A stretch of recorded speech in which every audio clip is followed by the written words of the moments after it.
오늘은 어린이 주일로 지키고 있습니다. 그래도 다른 때는 몰라도 우리 믿음의 성들의 그 심령이 영적 깊이가 조금 전에 시온성가대에 찬양했던 것처럼 어린아이처럼 순진함의 모습이 우리의 마음속에 있었으면 좋겠고요. 또 어린아이처럼 우리의 마음속에 그런 순수함이 있을 때에 은혜 충만한 성도들의 삶이 되는 줄로 믿습니다. 그래서 오늘 말씀의 제목이 신앙의 본질, 은혜라는 제목의 말씀으로 은혜의 자리로 나아갑니다.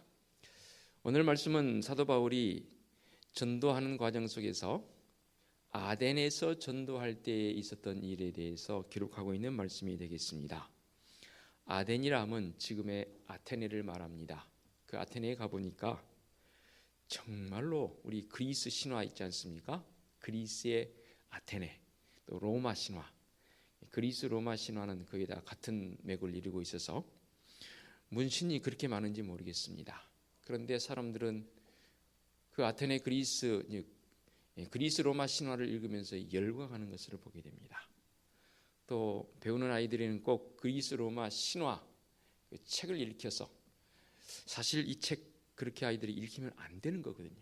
그래서 그렇게 읽혀서 아이들의 마음에 혼란함이 있게 되는 그런 모습, 또 그것이 어떤 신앙의 정수인 것처럼 추구하는 그런 사람들의 모습을 보면서 너무 안타깝습니다. 오늘 주신 은혜의 말씀은 이렇게 아덴에서 사도 바울이 복음을 전하면서 철학적 사고로 굳어있는 그들에게 믿음이 무엇인지에 대해서, 결국 믿음은 은혜로 말미암아 우리에게 주어지는 것 아니겠습니까? 그러므로 은혜에 의한 삶이 무엇인지에 대해서 상당히 짧은 구절이지만 깊이 있게 다루고 있는 그런 모습을 보게 됩니다. 25절 말씀 보게 되면 또 무엇이 부족한 것처럼 사람의 손으로 섬김을 받으시는 것이 아니니라고 표현했습니다. 즉 신앙의 가장 핵심이 뭐냐면 우리가 오해하면서 신앙생활하는 것들이 참 많습니다. 그것 중에 대표적인 게 바로 이 부분입니다. 다시 언급합니다. 사람의 손으로 섬김을 받으시는 것이 아니라고 그랬습니다. 우리가 하나님을 섬긴다라고 많이 표현 쓰지 않습니까? 하나님을 섬기는 이 섬김은 우리의 손으로 섬김을 받는 것이 아니라라는 이 표현은 당시 이 아테네에는 조금 전에 언급했던 것처럼 수많은 신들이 있습니다.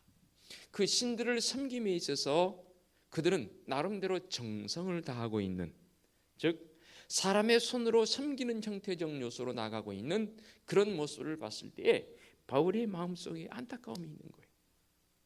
예수 그리스도는 그런 신이 아니라는 거예요. 하나님은 우리에게 그렇게 다가오신 하나님이 아니라는 겁니다. 그래서 육적인 삶의 중심이 뭡니까? 바로 행위 중심이잖아요. 지난번 제가 율법과 은혜에 대해서 말씀을 드려서 어찌 보면 한 달 전에 그 말씀의 연장선이라고 볼 수도 있겠습니다. 즉 우리 하나님께서는 나의 이런 어떤 이런 행위적 요소를 원치 않는다 그 말입니다. 예를 들면 이런 거지요. 여러분 자녀가 뭔가 열심히 한다고 해서 그 자녀가 더 예쁩니까? 물론 더 열심히 하는 아이도 예쁘긴 해요. 그러나 본질적으로 그 내면을 들여다보면 자녀이기 때문에 예쁜 거예요. 아닌가요? 좀 그릇 행했을지라도 자녀이기 때문에 예쁜 거예요. 그겁니다. 하나님을 섬김에 있어서 우리는 뭔가 우리가 열정을 다해서 더 잘 섬길 때에 하나님께서 좋아하시지 않겠나라는 그런 생각을 합니다. 열정을 가지지 않고 가만히 앉아있는 사람에 비한다면 물론 하나님은 기뻐하시겠지요. 그러나 근본적인 것 절대 잊으시면 안 됩니다. 즉 우리는 하나님의 자녀로서의 신분적 요소, 즉 예수 그리스도의 친밀한 관계 속에서 주어지는 그 은혜, 그것이 우리의 신앙의 가장 밑바탕이 되어져야 합니다. 이것이 아니라면 율법적 관계로 전락할 가능성이 많습니다. 한번 예를 들어 보겠습니다. 예를 들기 전에 먼저 우리의 육신적 사고, 육신적 삶의 형태를 세 가지로 구분해 놓은 게 있어서 저도 이 부분을 그대로 인용합니다. 우리 육신적 삶의 형태에 가장 먼저 언급되는 게 뭐냐면 명성에 의해서 살아갑니다. 다른 사람이 나를 어떻게 생각할까? 다른 사람들에게 인정받기 위해서 살아간다 그 말입니다. 대부분의 사람들은. 특히 한국 사람들은 더더욱 그렇지요. 어느 분이 이런 표현을 쓰더라고요. 남자는 인정받기 위해서 살아간다면서요. 그래서 남자들은 아내가 인정해주면 되는 거예요. 그래서 남자들은 남편들은 아내가 인정해주면 힘이 나요. 당신 인정해 라고 인정해주면 힘이 나요. 그런데 여자들은 달라요. 여자들은 인정받는 게 아니라 사랑받기 위해서 산다고 그래요. 그래서 말씀에서도 아내 사랑하기를, 남편들은 아내 사랑하기를 그리스도께서 교회를 사랑하심 같이 사랑하라라는 그런 표현도 있지 않습니까? 그러니까 여자들은 사랑받기 위해서 산다고 그래요. 그런가요? 맞아요. 명성을 얻기 위해서 살아간다. 인사 유명하기 위해서 살아간다. 그럴 수 있겠지요. 이와 함께 우리 육신적인 삶이 뭐냐면 성취욕에 의해서 살아갑니다. 내가 무엇을 이루었는가? 내가 무엇을 할 수 있는가? 그래서 좀 특히 남자들은 그런 부분이 강한 것 같아요. 과거에 한 가닥 안 해본 사람이 있습니까?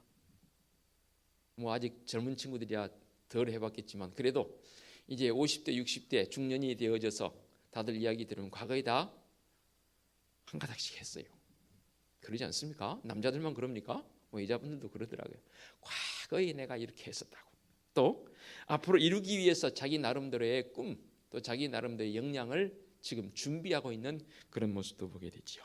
또 한 가지는 육신의 삶은 결국 이 땅에서 나의 이미지를 만들어가는 것이라고 하더라고요. 어제도 제가 이제 친구 목사들 만나서 이렇게 저렇게 하면서 멀리 다녀왔는데 친구 목사들이 저에게 그러더라고요. 박 목사, 좀 얼굴에 뭐 좀 바르고 오지는. 그래서 뭘? 그랬더니 아니 그 잘생긴 사람이 얼굴에 기미가 그렇게 있고, 여러분 화면 보시면 제 얼굴 보시면 뭐가 까맣게 많이 보이지요. 보면서 그걸 좀 가리고 오지는. 그래서 내가 왜 가려야 되는데? 그랬더니 이미지가 중요하잖아 그러더라고요. 그래서 그런가요? 물론 저도 이 화면에 나오기 때문에 동영상 뜨기 때문에 또 홈페이지에 올라가기 때문에 이런 까맣게 된 부분을 가렸으면 좋겠어요. 근데 그 가린다고 그게 뭐 되나요? 이미지를 좋게 한다는 건 좋은 일이지요. 그러나 과연 우리 육신에 속한 우리 믿음의 삶의 모습이 우리의 명성을 쌓아가고 뭔가 성취를 이뤄가는 그런 일들, 나의 이미지를 좋게 만들어간 일들, 그런 어떤 육신적인 모습에 사로잡혀 있는 나, 과연 그 속에 진정한 은혜가 있고 진정한 기쁨이 있을까요? 그래서 오늘 사실 사도행전 17장 24절로 25절 말씀을 읽었지만 주된 내용은 바로 이겁니다. 창세기 4장의 말씀을 통해서 보면 이 말씀이 있습니다. 제가 읽어드리겠습니다. 창세기 4장의 말씀을 보면은 두 가정이 등장합니다. 그 가정이 어떤 가정이냐면 가인의 가정과 셋의 가정입니다. 가인이 누군지는 익히 알 테이고 셋이 누굽니까? 가인이 아벨을 죽여버렸습니다.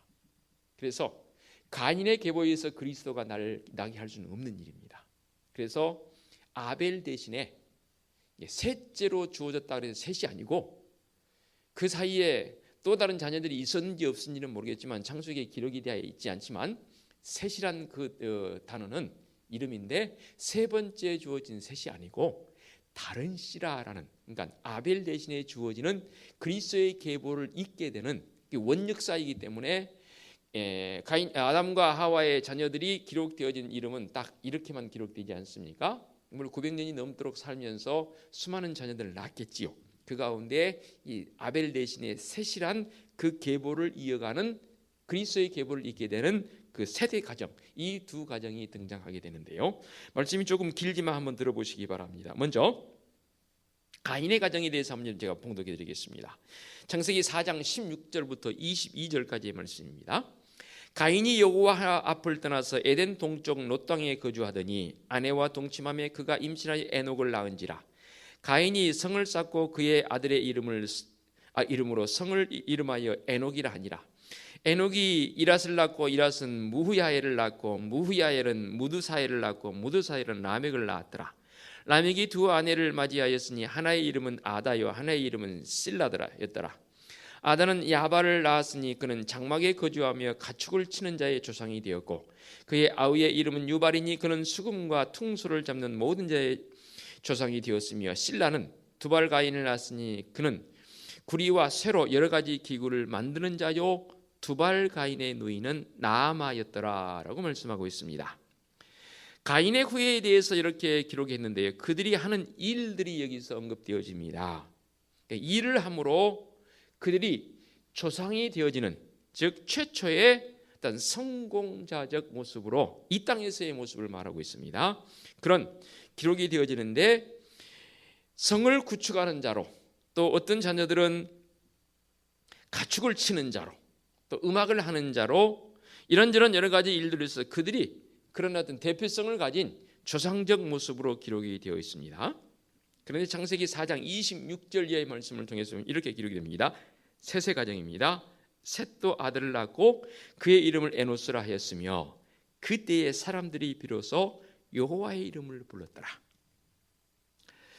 그때에서야 그들이 여호와의 이름을 불렀다고 했으며 이들이 그들의 신분 안에서 하나님을 믿기 시작했다라는 출발점이 여기서 언급되어집니다. 계속해서 창세기 5장 6절 9절을 보게 되면 셋은 105세에 에노스를 낳았고 에노스를 낳은 후에 807년을 지내며 자녀를 낳았으며 그는 912세를 살고 죽었더라. 에노스는 90세에 게난을 낳았고, 가인의 후손과 셋의 후손을 여기서 언급해 드렸는데요.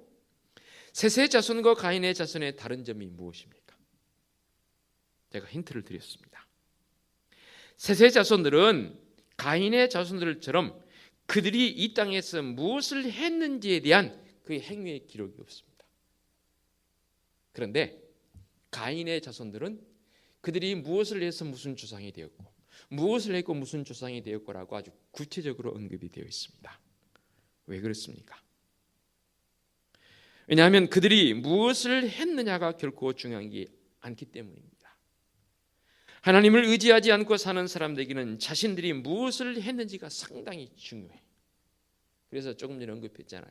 과거에 나 이런 사람이었다고 다들 한 가닥씩 했다라고 자랑을 합니다. 그런 게 중요한 게 아니라고 말입니다. 자신의 신분을 하나님 안에서 찾는 사람들은 자신의 하는 일을 그렇게 심각하게 생각하지 않습니다. 여러분이 어떤 사람을 만나서 묻습니다. 특별히 호구조사하는 사람들을 좋아하는 사람들이 있어요. 만나면 옛날 어른들 그래요. 네 집 자손인고? 성은 성이 뭔고? 예, 저는 보는 밀양이고 박입니다. 그러면 뭐 몇 대 손인고? 또 뭐 붙이는 함자는 어떻게 되는고? 등등 호구조사를 합니다. 어른들만 그런 게 아니고 요즘 여러분들을 나를 한번 점검해 보는 시간 가졌으면 좋겠어요. 만약 어떤 사람을 만났습니다. 무슨 일 하십니까? 직업을 물어요. 이름도 알게 됐고요. 그러면 예, 제가 변호사입니다. 제가 의사입니다. 그래요. 이 눈동자가 달라져요. 그런데요, 또 다른 사람을 만나서 무슨 일을 하십니까? 예, 저는 쓰레기 치우는 사람입니다. 그럼 여러분 어떤 생각이 들어요? 역시도 눈동자가 달라요. 별거 아니구만. 속으로 사람이 이래요. 그 직업의 유무를 따라서 사람을 평가해버려요. 죄송해요. 가인의 자손들과 똑같은 모습. 믿음의 사람들은 만일에 사람을 만났다면 이런 거 묻기 전에 무엇부터 물어야 돼요? 그 사람 안에 예수 그리스도가 있는가? 물어야 돼요. 예수 그리스도가 그 속에 있는 사람이라면 다른 것 묻지 마세요. 세상 사람들은 자신의 신분을 가지고 자기를 나타내려고 합니다. 또 자신의 신분을 가지고 사회적인 어떠한 등망에 있는 위치에 있는 사람이라면 그 아랫사람들을, 여타의 사람들 아랫사람 취급하는 그런 경향이 있더라고요. 제가 여러 번 말씀드렸잖아요. 그 구의원입니까? 그 구의원 의원 선거하기 위해서 교회를 제공해 줬어요. 이제 부목사 때. 그랬더니 그 구의원 출마한 사람도 아니고 출마한 분이 이제 교회 집사님이셨어요. 그러니까 그 출마한 사람들을 돕는 이들, 그들이 와서 교회를 그냥 막 구두발로 번동도 올라다니고 막 들어오길래 제가 제재했거든요. 신발 벗으세요. 그랬더니 너는 누군데 식으로 묻더라고요. 나 이 교회 부목사요. 그랬더니 아주 무시하더라고요. 신발 벗으라니까요. 여기 벗고 올라간대거든요.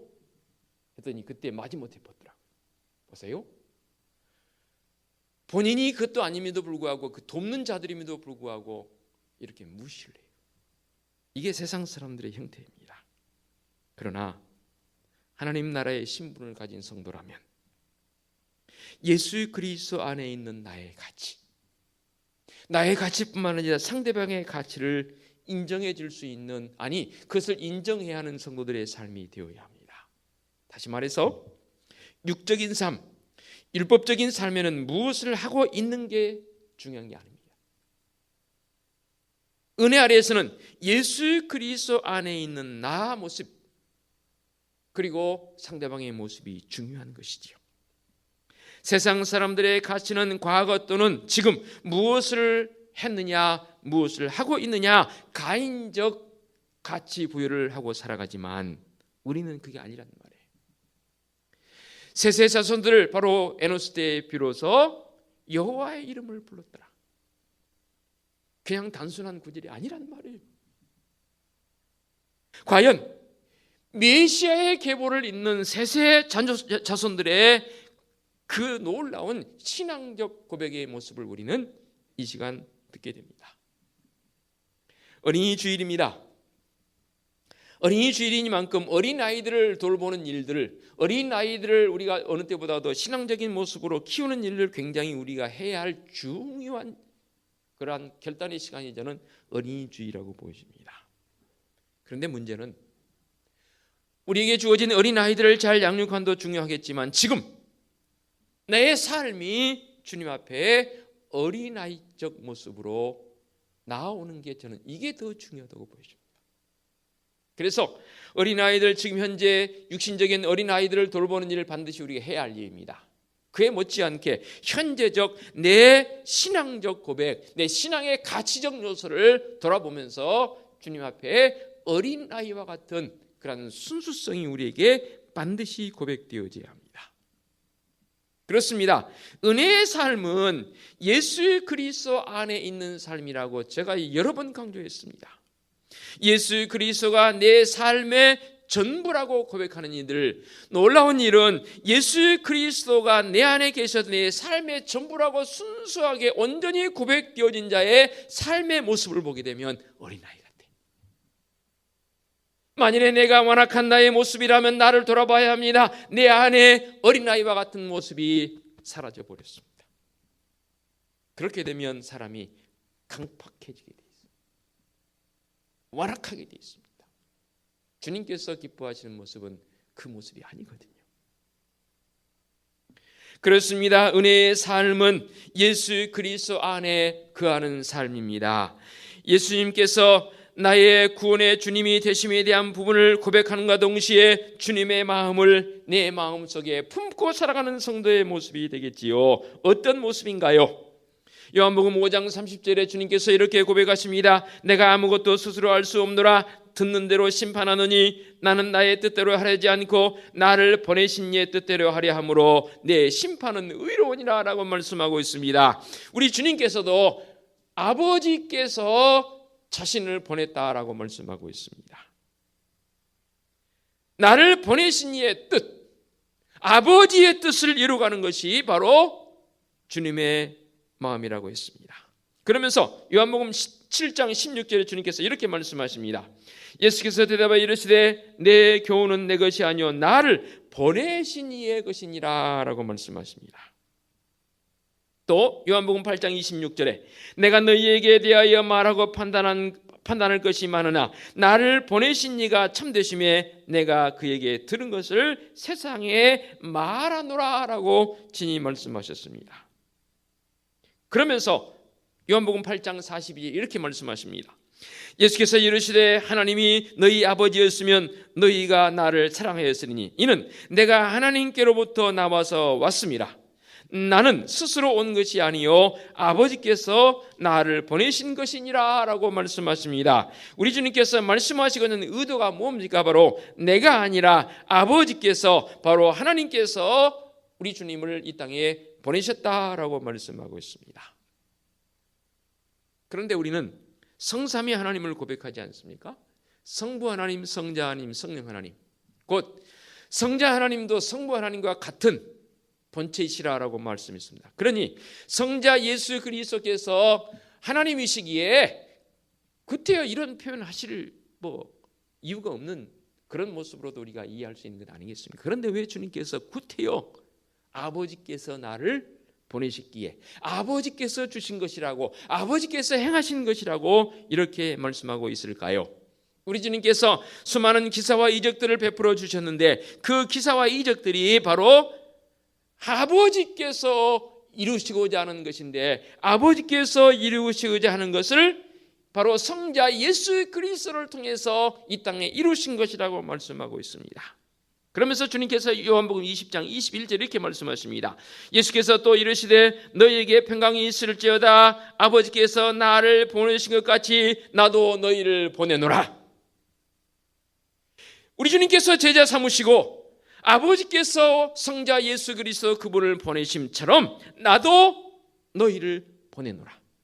이 말씀은 이렇게 이해해 볼 수 있습니다. 나도 너희를 보내노라는 것은 전제 조건이 있습니다. 너희가 내 안에 거하는 자여야 된다라고 말씀하십니다. 그래서 요한복음 15장 5절에 나는 포도나무요 너희는 가지니 그가 내 안에 내가 그 안에 있으면 거하면 사람이 열매를 맺나니 나를 떠나서는 너희가 아무것도 할 수 없습니다. 예수 그리스도 안에 거하는 자라야 어린 나이와 같은 모습이 될 뿐만 아니라 예수 그리스도 안에 거하는 자라야 육적인 모습, 율법적 모습을 다 제하여버리고, 오늘 말씀의 제목이 바로 신앙의 본질, 은혜의 삶을 사는 성도적 삶이 된다 그 말입니다.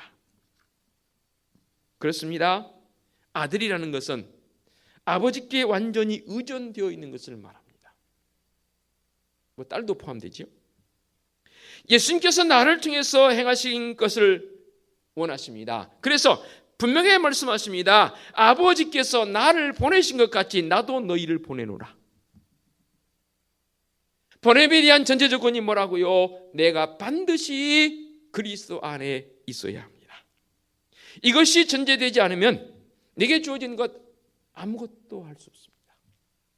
나를 떠나서는 너희가 아무것도 할 수 없노라. 즉 예수 그리스도 안에 내가 거하지 않으면서 이 땅에 살아가는 삶의 모든 행위적 요소는 바로 가인의 모습과 다를 바 없습니다. 그러니까 사람들은 이 땅에서 자랑해요. 내가 뭐 했다.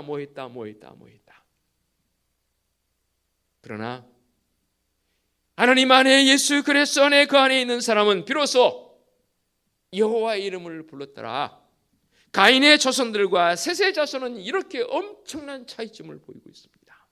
과연 나는 어느 것을 따르기를 원하십니까?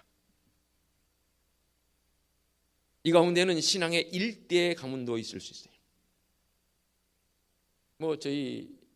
우리 주변에 보게 되면 신앙의 가문을 자랑하는 분들이 제법 많아요. 우리 집은 5대 그리스도인, 4대, 3대. 그런데 안타까울 것까지는 없지만 지금 당대에 처음으로 믿음을 가지신 그런 가정도 있어요. 어찌 보면 참 귀한 일이죠. 그런데 신앙의 계보를 이어서 1대, 2대, 3대, 4대, 지금 5대 정도 있는 가정도 드물긴 하지만, 왜냐하면 한 세대가 30년이니까 5대라면 5, 35, 150년이 돼야 합니다. 아이가 어리다 생각되어지면 5대가 가능하지요. 우리나라에 복음이 들어온 지가 불과 130년 조금 넘었습니다. 그러니까 복음을 가장 먼저 받아들여서 그 복음적 요소가 끊어지지 않냐고 지금까지 이르는 가문이 바로 한 5대 정도 되어지는 가문이 되겠죠. 보통은 한 2대, 3대 정도는 돼요. 우리 예를 들어서 뭐 할아버지 쪽부터 또는 아버지 쪽부터 했으면 우리 자녀들이 3대가 되겠죠. 그런 신앙의 가문을 이어간다는 것은 굉장히 중요한 문제입니다. 끊어지지 않고 나간다는 것. 신앙의 가문 속에 주어지는 은혜가 뭡니까?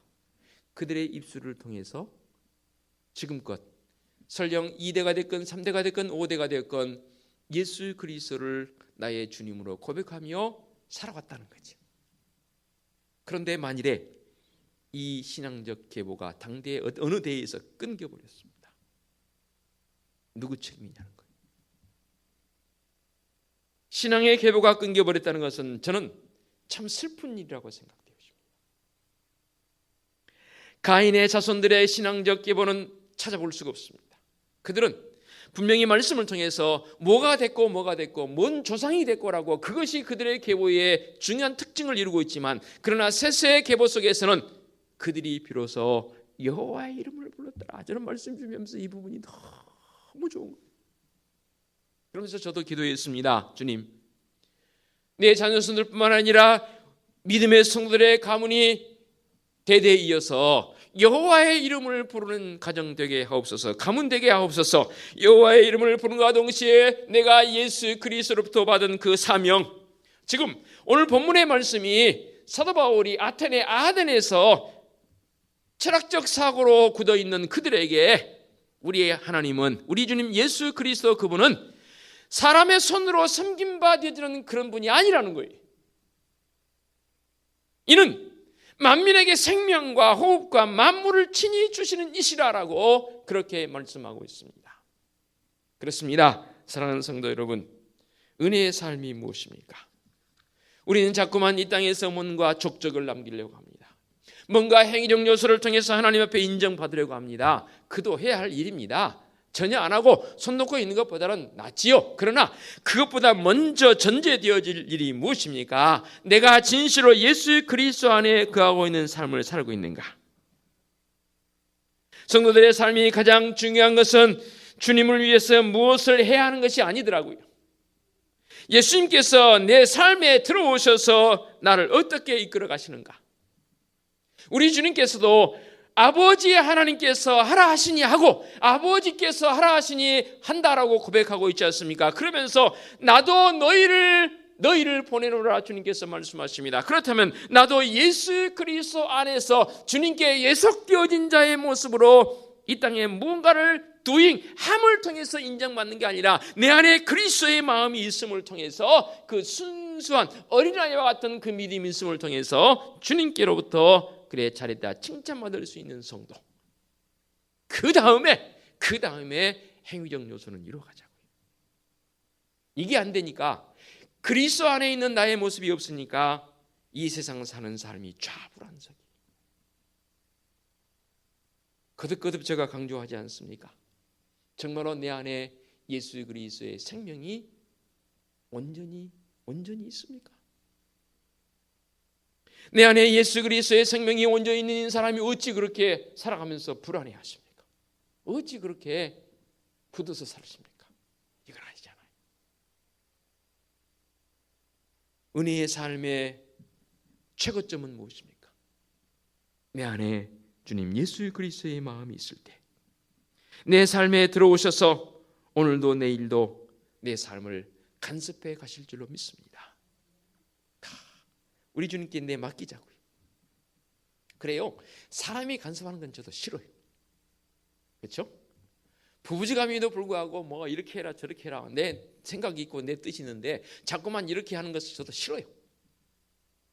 사람이 관여하는 것 싫지만, 그러나 주님께서 내 안에 들어오셔서 내 삶을 관여하도록 다 내놓자고요. 그것은 괜찮아요.